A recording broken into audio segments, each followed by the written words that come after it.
Bonjour et bienvenue sur la chaîne YouTube du cycle.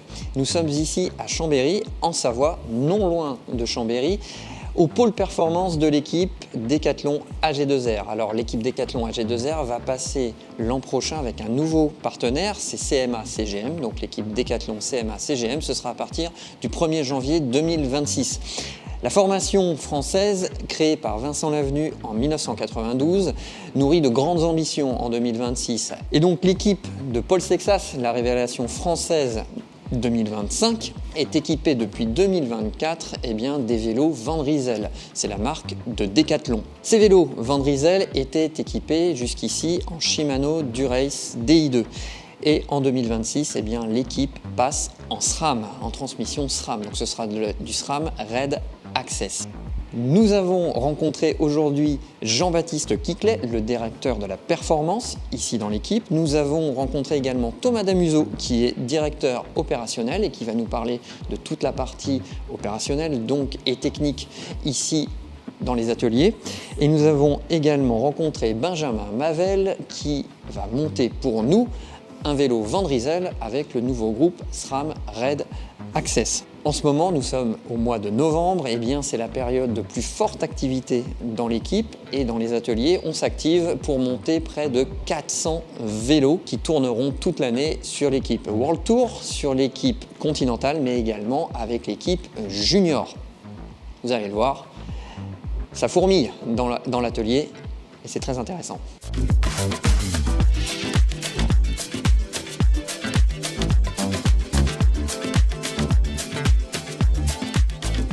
Ici, au centre de performance de l'équipe Decathlon AG2R, on va parler technique, mais on va également parler de performance. Alors, avec Jean-Baptiste Quiclet, vous êtes donc directeur de la performance dans l'équipe ici à Chambéry. Alors, en quoi consiste votre rôle ici dans l'équipe ? Bonjour, le rôle du directeur de la performance, c'est d'organiser en amont des événements et pendant les événements le meilleur environnement possible pour appeler à la performance, au bon résultat.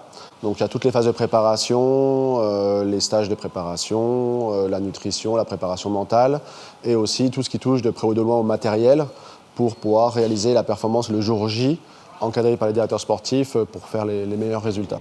D'accord, vous êtes deux sur cette partie-là ? Alors nous sommes deux, moi je suis plutôt sur la partie physiologique et nous avons depuis 2 ans Paul Barat, notre directeur de l'innovation qui lui est en charge de toute l'innovation matérielle et encadrement des équipements. D'accord. Justement, donc, sur la partie technique, on a vu que Decathlon est sponsor depuis 2024 avec les vélos Van Rysel. Vous avez beaucoup travaillé avec la marque par rapport à la technique et notamment l'aérodynamisme. Oui, alors l'histoire est née autour de un petit peu avant 2024 avec des premiers contacts avec la marque. La marque nous a présenté leur projet industriel et leur projet industriel était parfaitement aligné par rapport à notre projet sportif.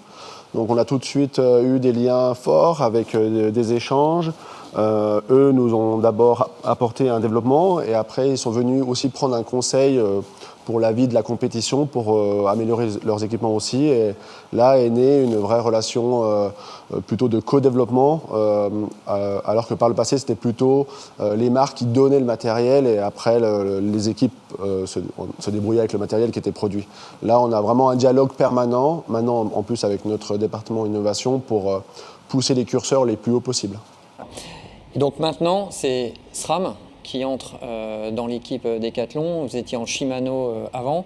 Alors, c'est le même principe qu'avec Van Rysel et Swissline dont on vient de parler ? C'est le même principe. Dès l'origine du projet avec Van Rysel, on a évoqué l'idée de différentes évolutions de partenaires. Du moment qu'ils étaient dans la philosophie initiale au projet, forcément, ça collait parfaitement avec notre état d'esprit d'aller de l'avant, d'aller au-devant des problématiques de performance. Et SRAM a parfaitement collé à cette philosophie et ça nous a permis tout de suite d'avoir une interaction avec la marque et d'en tirer les bénéfices dans la préparation de la saison 2026. Et c'est sur quel point clé ça va se situer ? Alors on a fait tout un travail d'analyse sur différentes caractéristiques du groupe. Le premier point, ça a été sur la compatibilité des changements de vitesse, plateau, cassette, départ 10. Là, il y a vraiment une plus-value dans le cadre de la compétition parce que le World Tour, le niveau du World Tour s'est densifié, l'approche de certains finishes sont très caractéristiques. On a parlé notamment par rapport à la vitesse des courses qui s'élèvent et notamment donc les braquets qui augmentent de plus en plus, c'est ça hein. Alors les braquets qui augmentent et aussi des combinaisons qui permettent à la fois de passer du dénivelé et à la fois avoir les bonnes vitesses pour réaliser des sprints finaux ou des situations d'arrivée en plat descendant ou à contrario, des approches descendantes avant un mur. Donc là, en tout cas, le groupe permet une ventilation plus importante dans les combinaisons. Le deuxième point qu'on a identifié, c'était sur la notion du poids. Bien sûr, la réglementation UCI nous limite aujourd'hui à 6,8 kg en termes de poids, mais aussi, on a identifié assez vite les parties du groupe qui nous permettent de gagner sur le poids, en tout cas sur... s'approcher des 6,8 kg, parce que les vélos ne sont pas tout à fait à ça. Oui, après, en fonction des différentes configurations, la taille aussi la taille, mais aussi des évolutions qu'on imagine pour nos leaders. On va dire il n'y a pas vraiment de situation. Et aujourd'hui, on sait très bien qu'une bonne partie de la performance passe par l'aérodynamisme. Donc les essentiels sont quand même là. Donc voilà, le poids, c'était plutôt sur une logique plus globale du vélo, sur la rigidité et d'être sûr d'avoir des pièces compatibles. Pour les roues, par exemple, et les cadres, on sait que vous faites des essais en soufflerie, par exemple, oui, pour estimer les gains. Oui. Pour une transmission, qu'est-ce que vous faites comme type de test ? Alors, même au niveau aéro, on va sur le terrain on a quand même des sondes pour nous permettre d'évaluer l'aéro sur le terrain, ou même au niveau des roues, la motricité sur des sections particulières comme les pavés. Donc ça, c'est une première évaluation. Et après, au niveau des transmissions, on a plutôt fait des tests, bien sûr, de rendement, de perte d'énergie liée au frottement. Donc il y a forcément, avec des bancs de test, c'est quelque chose quand même assez fréquent maintenant. Plus, bien sûr, le combo parfait avec nos apports en termes de fluide, pour l'huile, en tout cas, tous les roulements de la chaîne et aussi de nos roulements globaux. Donc c'est tout un travail de fond qui a été mis en œuvre secteur par secteur par notre directeur de l'innovation. C'est le bon moment en ce moment, pendant l'hiver justement, pour calculer tous ces éléments ? C'est le bon moment. On commence à recevoir les parcours des organisateurs. Donc ça nous permet déjà de faire tourner les machines, comme par exemple le contre-la-montre du Tour de France dans la région d'Évian, Thonon-les-Bains. Donc là, il y a vraiment, en plus, une caractéristique très particulière avec un départ en montée et tout un plat descendant pour le retour à l'arrivée. Donc là, il y aura un choix de braquet extrêmement important. Et là, on essaie de faire matcher à la fois nos capacités de configuration, mais aussi le profil athlétique du coureur. Certains coureurs ont des signatures. Certains coureurs ont des signatures de profil, des coureurs qui utilisent beaucoup la danseuse, d'autres moins. Donc à partir de là, on est dans une réflexion globale on échafaude plusieurs hypothèses et après on va le tester sur le terrain. Plusieurs plans. Ça veut dire que là, si vous commencez à travailler sur le Tour de France 2026, ça veut dire par exemple que le contre-la-montre qui a eu lieu dans les Pyrénées en 2025, où justement des coureurs ont choisi entre des vélos de contre-la-montre, des vélos classiques ou des braquets spéciaux, vous aviez anticipé ça dès l'hiver précédent. Ouais, dès l'hiver précédent, toutes les possibilités. On connaissait notre leader, Félix Gall, on connaissait le parcours dans la montée du col de Peyre-Sourde. À partir de là, on a fait tourner les modèles et c'est pour ça que forcément à l'approche de l'événement, ça ouvre toujours le débat de différentes options entre un Jonas Vingegaard qui a utilisé un vélo de contre-la-montre avec même un casque de contre-la-montre. Certains une roue avant profilée, une roue arrière pas profilée, etc. Donc toutes ces configurations-là, c'est pour ça qu'il ne faut jamais décorréler le choix matériel avec les aptitudes athlétiques du coureur. Et par rapport à Félix, qu'on connaît très bien aujourd'hui maintenant, qui a plutôt une pratique à l'usage de la danseuse quand même et un buste quand même assez haut, on savait qu'aller prendre un vélo de contre-la-montre allait le dégrader plus qu'avec un vélo traditionnel avec une bonne attitude sur le vélo. Donc ça a été vraiment un choix, plus l'approche qui était assez technique, qui permettait qu'un vélo de route était un peu plus maniable. Donc voilà, à chaque fois, c'est toujours on savait aussi que sa force allait être la dernière rampe sur l'héliport, l'aéroport. Donc voilà, à chaque fois, c'est un combo. Bien sûr que des fois, la configuration écrase tout et c'est important de s'y adapter. Mais quand c'est 50-50, c'est toujours la capacité de la tête qui est prise en compte. Merci beaucoup Jean-Baptiste. Maintenant, on va découvrir le montage de ce nouveau groupe SRAM Red Access sur les vélos Van Driesel de l'équipe.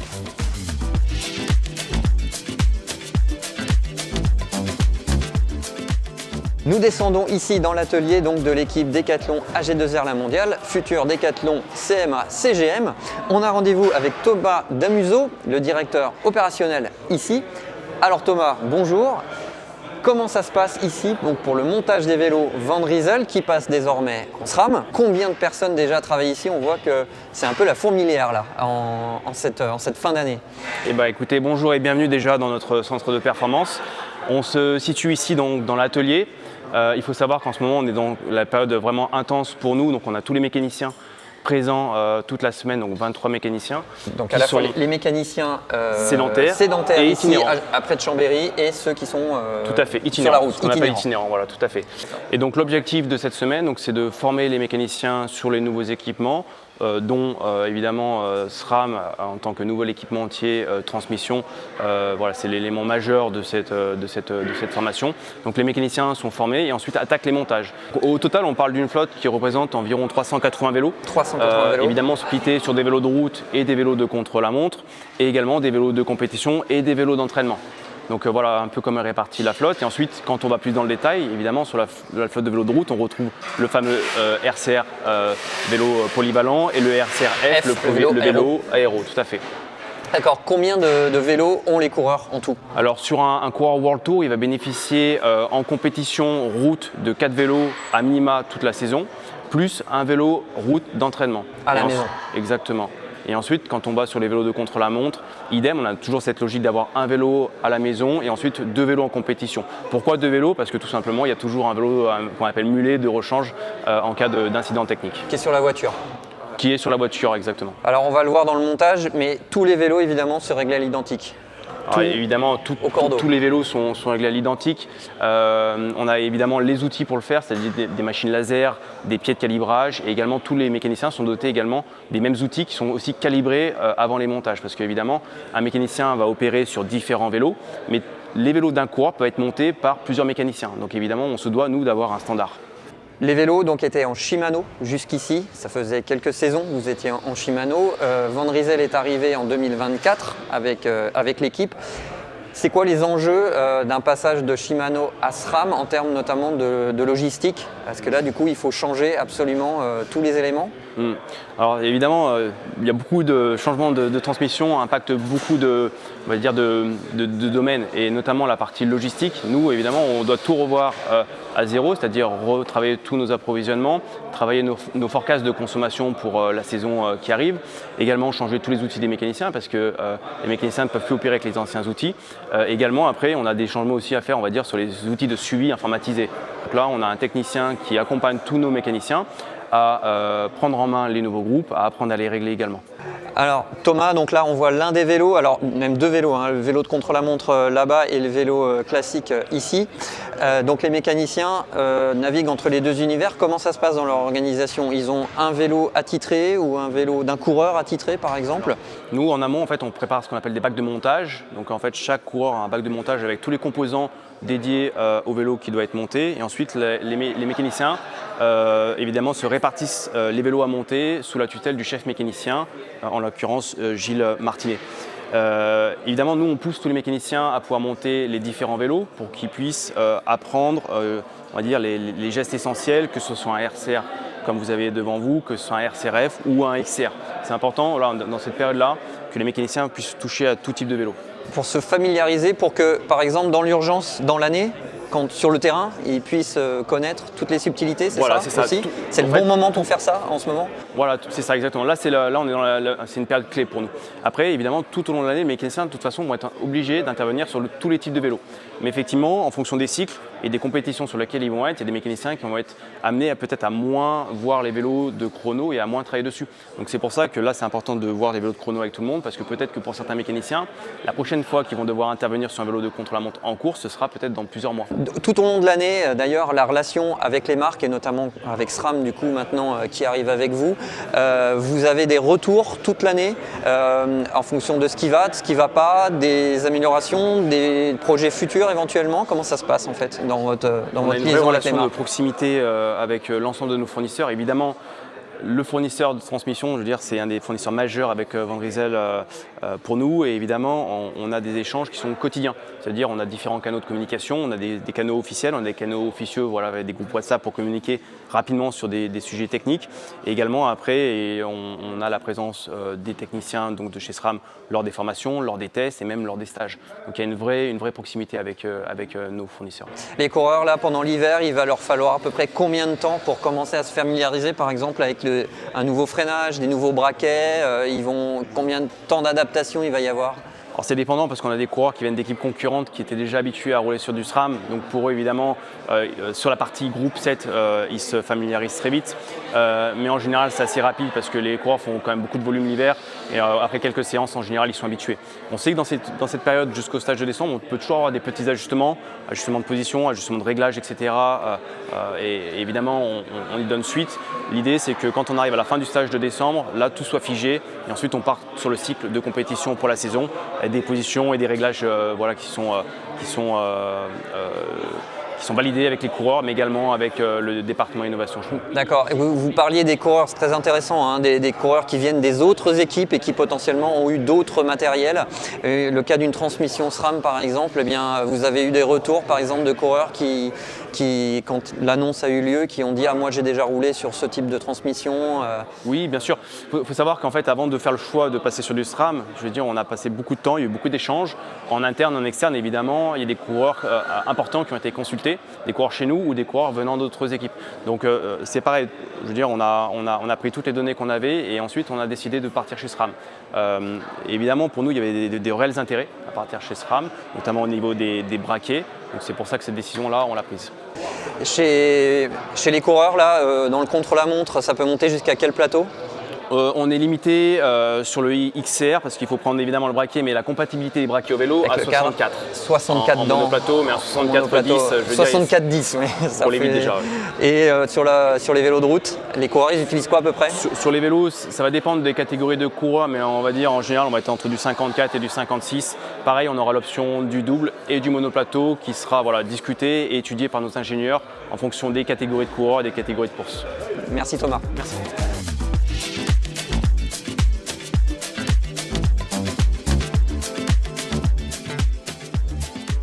Nous sommes avec Benjamin Mavel, mécanicien. Bonjour. Ici au centre de performance de l'équipe Decathlon AG2R et on va effectuer un montage d'un RCR Pro. RCR Pro, Van Driesel RCR Pro avec le nouveau groupe donc SRAM Red Access et on va voir toutes les subtilités. Alors d'abord Benjamin, avant de faire un bon montage, il faut d'abord avoir un étalier propre, parfaitement rangé. Oui, c'est mieux. Alors c'est le cas Propre ici. et ordonné, c'est ce qu'on Tous les préfère. outils, toutes les pièces, on a les produits d'entretien et on a aussi la fiche de cote du coureur. Donc là c'est Stan de Wulf. Et donc là vous savez exactement comment vous allez placer les éléments. Voilà, je vais exactement pouvoir monter mon vélo en fonction de ses besoins et surtout de l'étude posturale qui a été réalisée pour Stan. Donc combien de temps il va vous falloir à peu près pour monter le vélo ? Allez, entre vraiment complet, on va dire 2h30, 3h je pense. 2 heures jusqu'au bout, hein. Oui, on précise, bout, code comprise. C'est-à-dire qu'au bout de ces 2h30, le coureur il peut rouler. Oui, il peut monter sur son vélo et partir rouler. Oui. La petite subtilité, c'est de mettre un tout petit peu de nettoyant frein. Pour que ça passe mieux. Exactement, pour faire coulisser la mousse. Et une fois qu'on est là, hop. Et c'est surtout qu'en plus, comme c'est du nettoyant frein, donc ça humidifie, mais surtout en fait ça va sécher et on ne va pas laisser de gras sur la durite. Ça va bouger aussi. Exactement. Sur le SRAM, il y a quelque chose qui est très intéressant, c'est que le bout de la durite neuve, il a ce petit embout arrondi avec le petit trou au bout. Et ça nous rend grandement service. Vous allez voir tout de suite. Donc déjà là, on a la chance de pouvoir passer la durite Et si tout se passe Quiconque bien, a déjà monté un guidon intégré sait de quoi on parle. Et il est déjà sorti ici. il est déjà Hop ici. là. Et comme je vous le disais, la chance c'est d'avoir ce petit trou. Et deuxième petit tips, une petite clé de BTR de 1,5 qui nous permet d'attraper ce fameux petit trou. Pareil, les leviers, on les pose sur le vélo. On fera les réglages après une fois que la direction sera centrée. Ensuite, on peut continuer par poser les dérailleurs. Comme ça, on aura posé les parties du groupe AXS. Vous aviez déjà travaillé avec du SRAM par le passé? Un tout petit peu, mais je le redécouvre vraiment cette année et c'est vraiment très agréable de travailler avec ce groupe.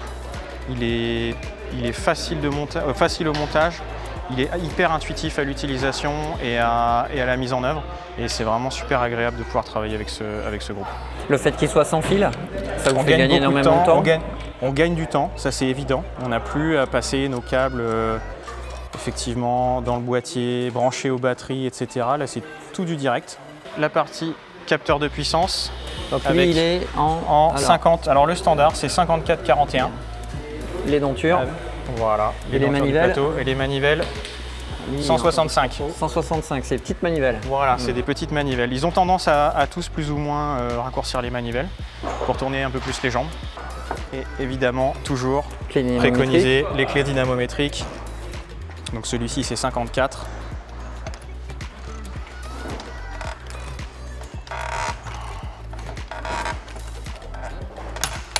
Une fois, deux fois, c'est serré. Alors là, ici, on est sur des clés au blade. Oui, avec une dureté de lame de 16. C'est la numéro 16. C'est le maximum. Non, tous les sprinters, eux, sont avec des lames de 20. Donc on peut voir ici. Donc c'est des la clients dureté tout ici, c'est petits. pour le déclenchement. Hein. Voilà, c'est ça. Les sprinters, généralement, ils mettent toujours un peu plus gros parce que, évidemment, ils ont besoin de garder les pieds sur les pédales. Et pas quand ils déchausser sont en à plein 1000, sprint. 1200, Voilà. 1500 watts ou plus. Éventuellement, il faut vraiment que le pied reste sur la pédale. Alors ça, c'est l'outil rêvé pour tout mécanicien amateur. Voilà, exactement. On utilise ça aujourd'hui. Alors, l'œil, c'est bien, mais chacun a son œil. Et aujourd'hui, grâce à cet outil, on est capable de parfaitement, mauvais exemple, mais on est capable de parfaitement placer. On voit bien le rayon là, lumineux. Voilà. Pile poil au centre de notre roue. Le coupe de serrage pour le cintre. De l'axe de la roue jusqu'au point le plus bas du levier, 43,8. Donc là, il va falloir remonter d'au moins 1 cm.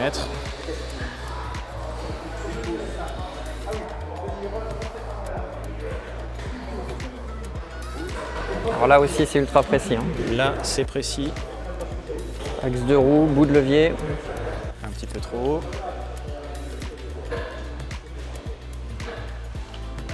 On leur demande de bien rouler avec tout leur vélo dès les stages. Ça doit être figé dès les stages pour qu'ils puissent lancer leur travail de la saison d'entrée en stage début d'année. Encore un petit outil magique. Imprimé en 3D. Imprimé en 3D par nos ingénieurs chez Van Rysel. On parlait tout à l'heure de la hauteur, mais on parlait aussi et surtout de l'inclinaison entre les leviers. Et donc voilà à quoi ça sert. C'est pour pouvoir faire la moyenne entre les deux. Donc là, moi j'ai besoin de 16 cm. On a sur le SRAM la petite ligne là au milieu. Voilà, et donc du coup on va venir chercher. Il a besoin de 16. Là, on constate que pour le réglage des leviers, Oui. vous avez passé plus de temps pour régler les leviers finalement que pour monter les deux dérailleurs ou même le pédalier. Ou même le pédalier. On remet de la durite dans le cintre. Pourquoi? Tout simplement. Ça, c'est un type, ça. Voilà, tout simplement parce que si vous coupez votre durite pile poil, si vous voulez ou votre vélociste doit changer les roulements de direction, n'oubliez pas que tout est intégré. Si vous coupez vos durites trop courtes, il faudra changer les durites la fois d'après puisque vous allez les raccourcir avec le système de pin olive que je vais vous montrer. On ne les réutilise pas par sécurité, on change. Donc on coupe la durite avec tout le petit morceau. Et donc si c'est trop court, on ne peut plus brancher la durite. Et là, vous êtes bon pour changer tout le système de frein. Voilà, donc vous rentrez un petit peu, vous laissez de la marge à l'intérieur du guidon puisqu'il y a de la place dans le guidon, on va dire. Vous tirez un peu. Ça fait environ 4 cm, ce qui permet de couper 2 voire 3 fois si on a de la chance et au moins on est capable de faire 2 ou 3 jeux de direction dans l'année s'il y a besoin. La connexion des durites et la purge, après, ça fait partie des nouvelles choses pour cette année avec SRAM du coup. Donc vous avez eu des formations, comment On a été passe formé cette semaine par Ward qui vient directement de chez SRAM. Et qui aujourd'hui nous montre absolument tout ce qu'on doit savoir sur le groupe pour savoir correctement le régler, correctement purger les freins. Même si certains d'entre nous ont déjà des notions sur le groupe, c'est toujours bien et tous les ans on a des mises à niveau par tous nos partenaires pour être sûr que tout mis bout à bout, le travail soit bien réalisé et qu'on fasse les bons gestes surtout pour ne pas mettre en danger nos coureurs et faire notre travail le plus efficacement possible.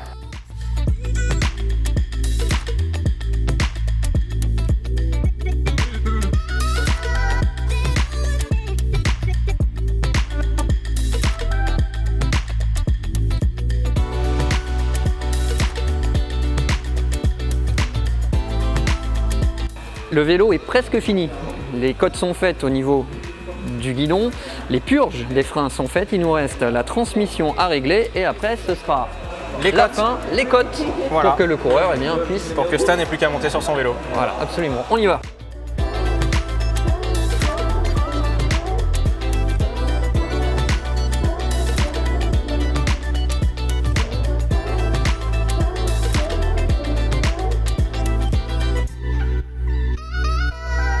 Alors on est sur, on a parlé du 54 devant, 54-41. Oui. Là, et la cassette 10-36. 10-36. 10-36. C'est pareil pour tous les coureurs ou il y a des subtilités? Alors peut-être pour la montre l'entraînement, aussi. ils ont 10-36. Et sur la route, on va certainement, entre guillemets, switcher, alors soit 10-36, 10-33, ou même éventuellement 10-30 sur des étapes plates, puisqu'ils n'ont pas forcément besoin du 36. Et pareil, le contre-la-montre, 10-33, 10-30. Voilà, parce que sur les chronos, quand ça roule très vite, pas forcément besoin du haut de la cassette. Ils vont plutôt jouer sur leur plateau et pour garder l'alignement. Voilà, l'alignement pour toujours le rendement et la performance du coureur. Pneus tubeless. Pneus tubeless On est en Conti, de chez Continental. Grand Prix 5000 Donc S en 5000 S. TR. En Tout en 5000 tubeless. Tout en tubeless. Ouais. Toutes les roues. Le parc complet est en tubeless. Il n'y a plus du tout une seule roue à bouillir. Non, c'est terminé. Aujourd'hui, fin novembre, vous pensez que vous en avez monté combien déjà des vélos? Aujourd'hui, des vélos complets, on est aux alentours de pas loin d'une centaine déjà. Voilà, ce qui fait à peu près un tiers du parc. Les freins, c'est fait. La transmission, c'est fait. Et ben, on va passer à un côté encore autre, puisque ce sont les codes du coureur. Les codes du coureur. Voilà. Et là, vraiment, ça va être encore millimètre, Vous allez comme voir tout à l'heure qu'on va pour les être au leviers, millimètre avec un appareil, on n'aura pas le choix. mais encore un appareil qui va vous aider. Encore des appareils qui nous aident, exactement. C'est parti. C'est parti.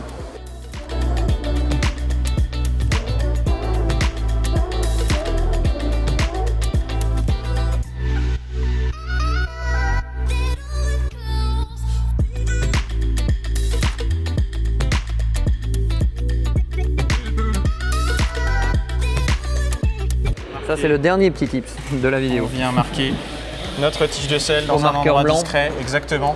Et bah si des fois la tige de sel elle descend un tout petit peu ou si on a une petite modification, et ben on a déjà une petite indication de ce qui se passe.